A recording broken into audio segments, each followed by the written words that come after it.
तो hello guys, welcome to SR7 studies. और आज का चैप्टर है इम्प्रूवमेंट इन फूड रिसोर्सेज का। हम लोग 10 क्वेश्चन लेकर आ चुके हैं और ये दसों के 10 क्वेश्चन बहुत ही महत्वपूर्ण है, आवश्यक है, इम्पोर्टेंट है। तो कृपया करके एग्ज़ाम के लिए रट लें, याद कर लें, आपके लिए बहुत फ़ायदा करेगा। तो चलिए आज का पहला क्वेश्चन स्टार्ट करते हैं। तो आज का पहला क्वेश्चन है दोस्तों, the place for keeping and studying dry plants is called.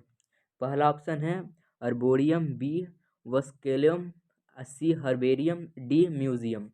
तो दोस्तों इसका आंसर हो जाएगा सी हर्बेरियम। याद रखिएगा, सी हर्बेरियम। तो चलिए अगला क्वेश्चन की ओर चलते हैं। तो दूसरा क्वेश्चन है दोस्तों, organic farming does not include. Organic farming का मतलब होता है कोई भी केमिकल, फर्टिलाइज़र, पेस्टिसाइड जिसमें यूज़ नहीं होता है। तो जिस ध्यान रखिएगा, डज नॉट इंक्लूड कह रहा है तो इसका आंसर हो जाएगा केमिकल फर्टिलाइज़र, जो कि इस्तेमाल नहीं होता है ऑर्गेनिक फार्मिंग में। चलिए अगला क्वेश्चन की ओर चलते हैं। Pulses are rich in. Pulses यानी कि दालों में सबसे ज़्यादा क्या पाया जाता है? पहला है कार्बोहाइड्रेट, दूसरा है प्रोटीन, तीसरा ऑयल्स, चौथा है विटामिन एंड मिनरल्स। तो इसका दोस्तों आंसर हो जाएगा प्रोटीन्स। ये कॉमन सा ये थोड़ा सा क्वेश्चन आ गया है। चलिए आगे बढ़ते हैं। तो चौथा क्वेश्चन है दोस्तों, the technique use to obtain variety with high yield and other desirable characters. Mix करके क्या बनाया जाता है? तो इसका पहला ऑप्शन है जीन, दूसरा ऑप्शन है हाइब्रिडाइजेशन, तीसरा ऑप्शन है सिलेक्शन, चौथा ऑप्शन है इंट्रोडक्शन। तो दोस्तों इसका आंसर हो जाएगा हाइब्रिडाइजेशन, बी। दूसरा ऑप्शन हो जाएगा हाइब्रिडाइजेशन। चलिए अगला क्वेश्चन पे चलते हैं। तो पांचवा क्वेश्चन है, ग्रोइंग टू और more crops in a definite row pattern is. पहला है मिक्स्ड फार्मिंग, जो दूसरा मिक्स्ड क्रॉपिंग, तीसरा इंटरक्रॉपिंग, चौथा क्रॉप रोटेशन। तो क्वेश्चन कह रहा है ग्रोइंग टू और more crops in a definite row. Definite row के बारे में कह रहा है। तो ध्यान में रखिएगा, इसका ऑप्शन नंबर सी होगा, इंटरक्रॉपिंग। इंटरक्रॉपिंग होगा इसका आंसर। चलिए आगे बढ़ते हैं। तो छठा क्वेश्चन है, which one is a micronutrient. Micronutrient for the crop plants. दोस्तों माइक्रोन्यूट्रिएंट का मतलब होता है जो अधिकतर मात्रा में चाहिए होता है हमारे क्रॉप्स को।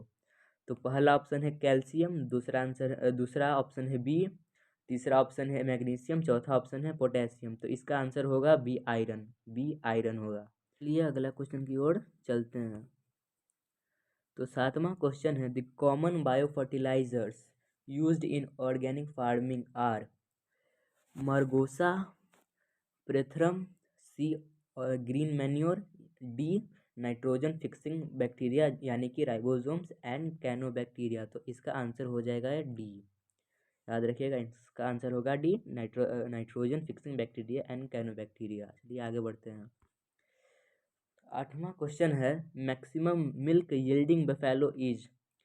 सबसे ज़्यादा दूध देने वाला भैंस कौन होता है? उसका प्रजाति क्या चीज़ होता है भैंस का?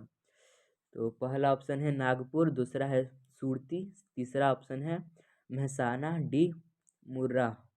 तो याद रखिएगा, इसका आंसर होगा डी मुर्रा। तो नौवां क्वेश्चन है, growing different crops in the same field in a pre plan. याद रखिए, कह रहा है pre planned, succession is pre planned.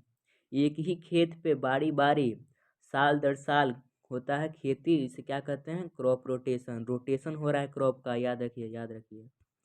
चलिए आगे बढ़ते हैं। 10वां आज का आखिरी क्वेश्चन है दोस्तों।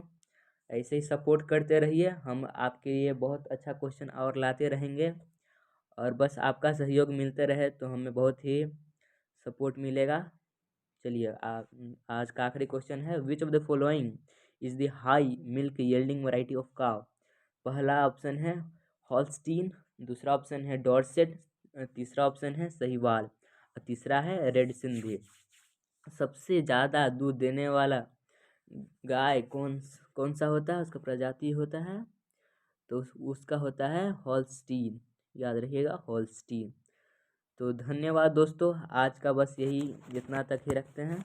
और ऐसे ही हमें सपोर्ट करते रहिए, आगे बढ़ने की प्रेरणा देते रहिए। हम आपके लिए कुछ और नया नया लेकर आते रहेंगे। धन्यवाद आने के लिए। Thanks for watching guys.